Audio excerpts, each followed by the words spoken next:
Bismillahirrahmanirrahim. Assalamualaikum warahmatullahi wabarakatuh. Waalaikumsalam warahmatullahi wabarakatuh. Perkenalkan, nama saya Muhammad Rashid Ridho dengan NIM 2280-2063 dari Universitas Sultan Ageng Tirtayasa, Pendidikan Fisika 2020. Kali ini saya akan melakukan wawancara untuk memenuhi tugas Project Citizens, yaitu mewawancarai salah satu warga di Perumahan Bumi Cikande Indah terkait beberapa masalah yang terdapat di daerah ini.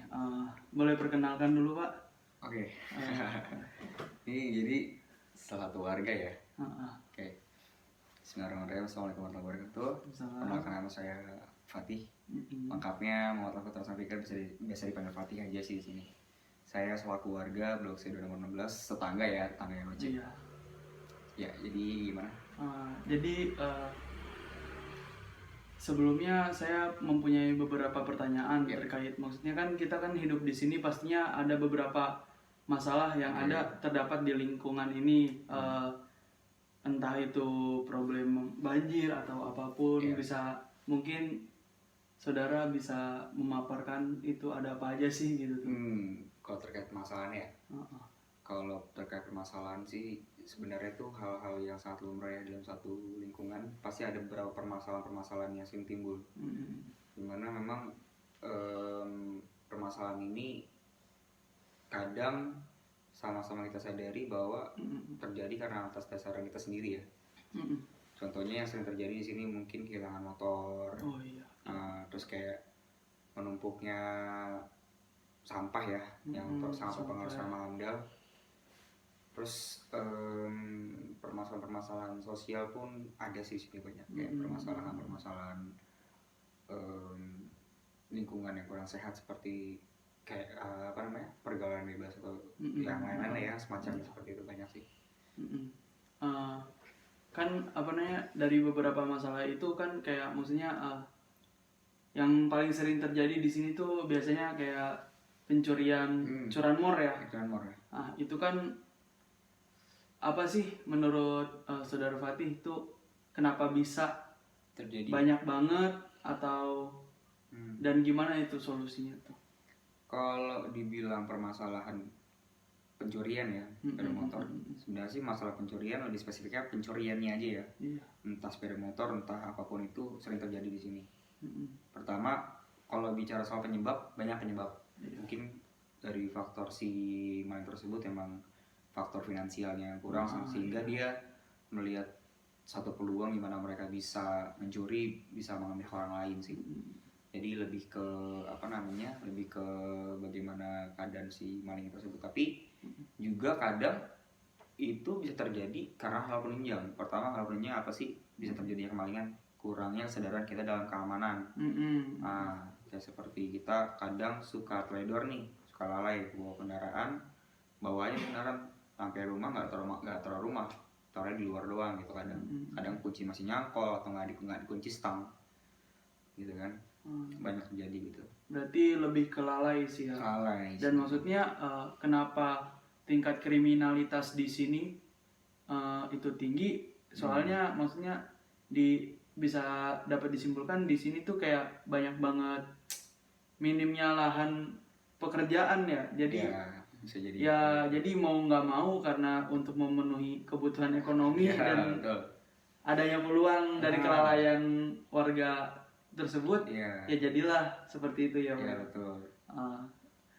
Terkait maksudnya kan tadi kan saya sedikit menyinggung tentang susahnya lahan pekerjaan. Menurut Bapak di sini tuh gimana sih soal lahan pekerjaan? Apakah mudah-mudah saja atau gimana tuh? Wah, di Cikande ini memang ya kita bisa lihat di daerah modern tuh banyak banget yang namanya industrial ya, tuh banyak banget industri. Tapi memang kendala di sini tuh banyak perusahaan yang mempersulit dalam memberikan peluang pekerjaan ya, memberikan peluang lapangan pekerjaan. Contohnya gimana tuh? Contohnya kayak ada beberapa perusahaan yang mempercayakan satu yayasan, di mana yayasan ini akan mempermudah kayak jadi satu wadah di mana para pekerja bisa menjadi seorang pekerja jikalau mereka melalui yayasan tersebut.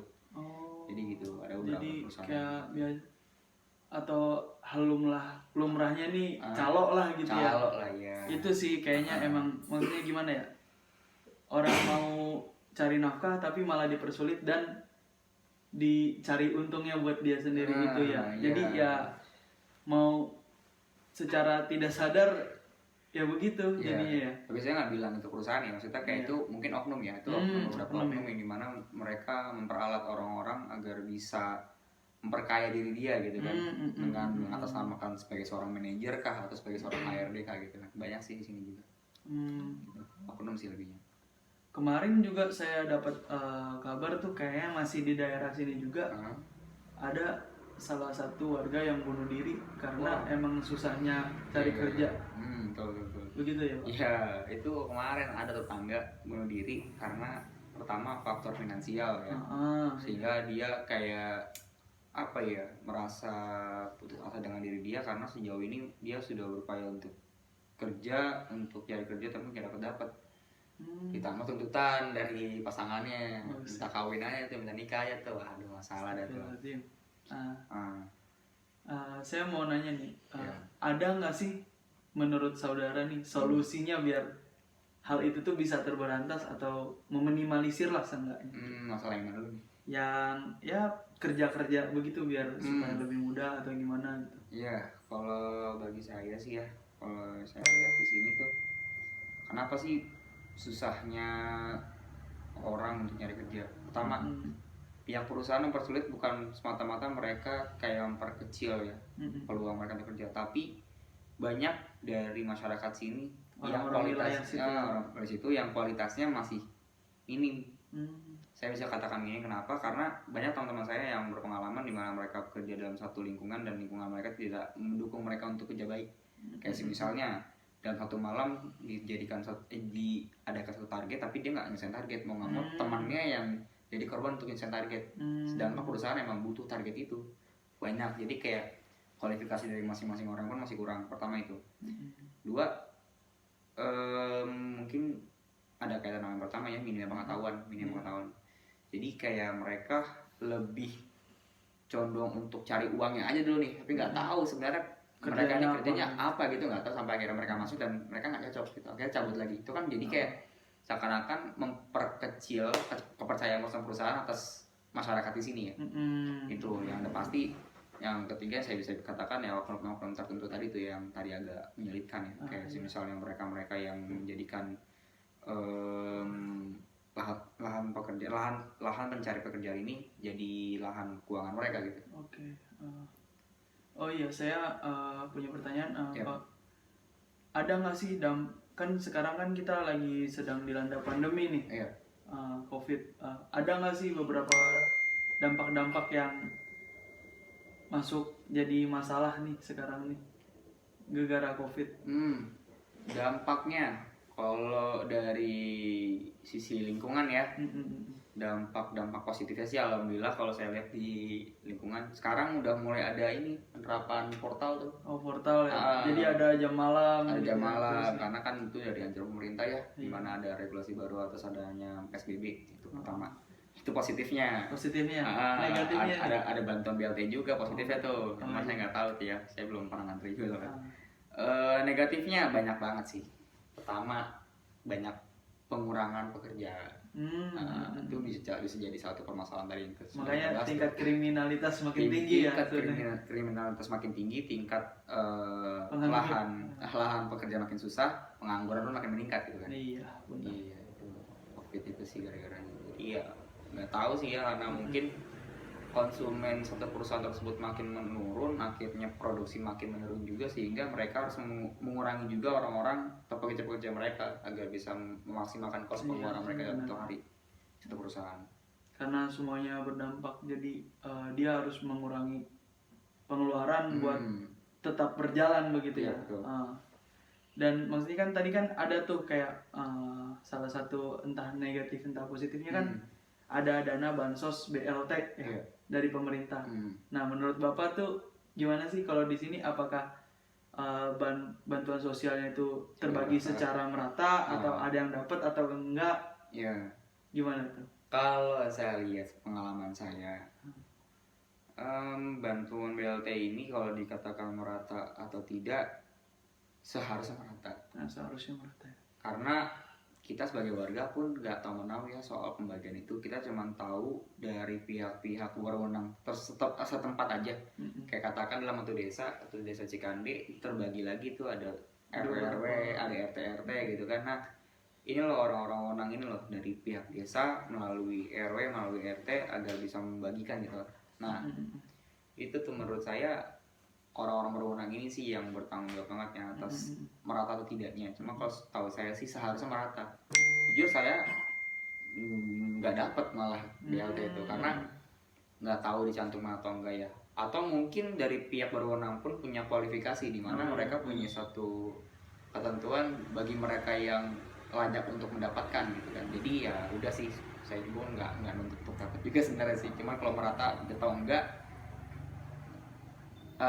harusnya merata. Tapi ada beberapa yang menyalahgunakan juga, ada banyak loh gitu. Banyak sih. Kan tadi kan yang harusnya merata, jadi pada kenyataannya kayak ada yang dapat ada yang enggak. Yeah. Ada nggak sih efek negatifnya kayak timbulnya kecemburuan sosial atau segala macam? Banyak itu. Gimana? Banyak. Yang pasti siapa sih yang nggak mau cuma-cuma ya dapat uang gitu ya, cuma-cuma tanpa melakukan hal apapun, cuman dengar-dengar dari kawan ngantrinya lumayan agak panjang gitu kan. Bahkan beda desak-desakan sampai berantem pun ada di sana. Nah, kalau dibilang apa ya, dampak negatifnya ada sih. Kecemburuan sosialnya ada sih pasti. Kayak kemarin juga ada apa namanya tetangga tuh, dia ini bukan ngomongin orang ya, maksudnya ini jadi satu acuan contoh aja ya, karena ini kan hal yang saya lihat aja. Kemarin dia katanya sih punya mobil, punya segala macam, cuman masih bisa terima aja tuh, masih terima bantuan, sedangkan ada warga yang lebih layak malah nggak dapet gitu kan. Begitu. Jadi menurut saya sih itu jadi satu penyebabnya apa ya, bagi mereka oknum yang berwenang ini sih yang harusnya bisa menanggulangi permasalahan itu. Oke, selanjutnya kan kayak nih di daerah kita kan sebentar lagi ada kayak namanya pemilihan apa ya? Kepala desa ya. Nah, kan yang namanya kayak pemilu atau apapun itu biasanya ada, kalau di sini kayak sering disangkut pautkan dengan money politik tuh kan. Iya, hajar. Serangan fajar lah istilahnya ya. Iya. Menurut sepengetahuan saudara ada nggak sih di sini tuh seperti itu? Baru kemarin saya rapat juga dapat. Berarti iya. Itu hal lumrah. Hal lumrah. Dan itu menurut apa tuh, positif atau negatif? Kalau dibilang positif ya alhamdulillah namanya rezeki. Kalau negatif sih ya pasti ya negatif gitu kan. Artinya dia menyalahgunakan menyalahgunakan hati nurani. Maksudnya kayak begini, ada orang yang memilih dia atas dasar yang memang percaya. Artinya kan dia menggunakan hati dan pikiran dia untuk bisa memilih gitu ya. Tapi jangan juga itu semua terbalut seakan-akan karena adanya uang gitu kan. Negatifnya di situ.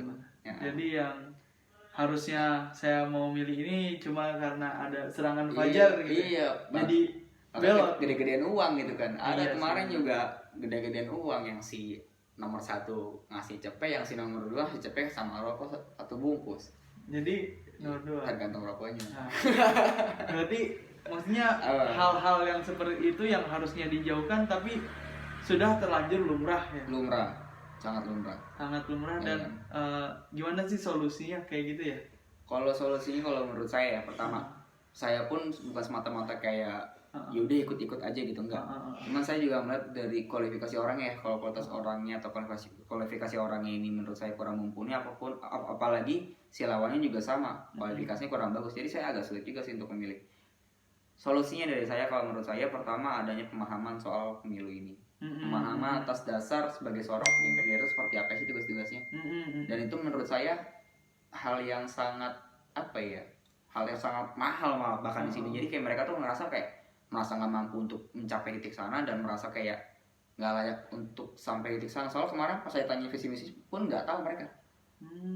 Jadi kayak nggak tahu ya, saya berpikir mungkin karena emang ini tingkatan desa atau ini tingkatan yang serata rendah, jadi kayak merasa ya udahlah yang penting gue jadi aja dulu gitu. Yang penting ada duitnya. Yang penting ada duitnya jadi gitu kan kelar. Jadi solusinya sih kayaknya harus adanya kayak penyuluhan.